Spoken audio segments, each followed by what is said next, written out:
আচ্ছা, hello guys, এবার আমরা যে জায়গায় এসেছি পুরোপুরি স্কাইওয়াকের উপরে দাঁড়িয়ে গেছি।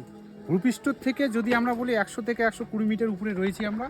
পুরোটাই বাঁশের তৈরি ব্রিজ এবং বেত দিয়ে বানানো সংলগ্ন জায়গা, এবং এটা সিঁড়ির মতো ধাপে ধাপে এই জায়গাটাকে তুলে দেওয়া হয়েছে। আমি ক্যামেরাম্যানকে বলবো সেই সিঁড়িগুলো একটু দেখাতে। এই যে দেখতে পাচ্ছেন এগুলো বাঁশ দিয়ে তৈরি, এবং এই যে দেখতে পাচ্ছেন এগুলো পুরো বেত দিয়ে তৈরি। বেত দিয়ে এগুলোকে বাঁধানো হয়েছে। এখানে কিন্তু কোনো দড়ির এরকম কোনো স্পর্শ এখানে পড়েনি বা বার্তা হয়নি। পুরোপুরি এখানকার অধিবাসীদের নিজের অভিজ্ঞতা দিয়ে এখানে এই ব্রিজটাকে তারা বানিয়েছে, এবং গাছের সঙ্গে এমনভাবে জড়িয়ে দিয়েছে যেন মনে হচ্ছে এটা একটা ঝুলন্ত ব্রিজ বা দোলনা ব্রিজ। এবং চলুন, আমি ক্যামেরাম্যানকে বলবো এবার এখান থেকে যে জিনিসটা লক্ষণীয় সেটা হচ্ছে এই যে অধুনা অবিভক্ত বাংলাদেশের এখানে দুটো ডিস্ট্রিক্ট আমরা দেখতে পাচ্ছি, এক হলো সিলেট আর হলো ময়মনসিংহ। তো এই জেলাগুলোর যে মানুষ এখানে দেখতে পাবেন যে আমি ক্যামেরাম্যানকে বলবো একটু ভালো করে লক্ষিত করতে, যেখানে শুধু জলাভূমি দেখা যাচ্ছে এগুলো কৃষিজ জমি এলাকা।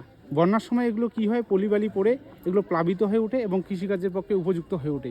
কিন্তু আমরা জানি বাংলাদেশ মানে নদীমাতৃক দেশ, এবং অসংখ্য যে গাছপালা সমৃদ্ধ কিছু কিছু এলাকা দেখা দিয়েছে। এগুলো কিছু মানুষের জনবসতি, তারা বসবাস স্থাপন করছে, রাস্তাঘাট। এবং এখান থেকে যদিও সেই সিলেট টাউনটা আমাদের চোখে দৃশ্য পড়ছে না, সম্ভবত এখান থেকে 50 থেকে 60 কিলোমিটার দূরে গেলেই আপনারা সেই সিলেট ডিস্ট্রিক্টের যে শহর টাউনটা সেটা দেখতে পাবেন। এবং বাকি যে এলাকাগুলো বলা যেতে পারে নদীমাতৃক অববাহিকা বলা যেতে পারে।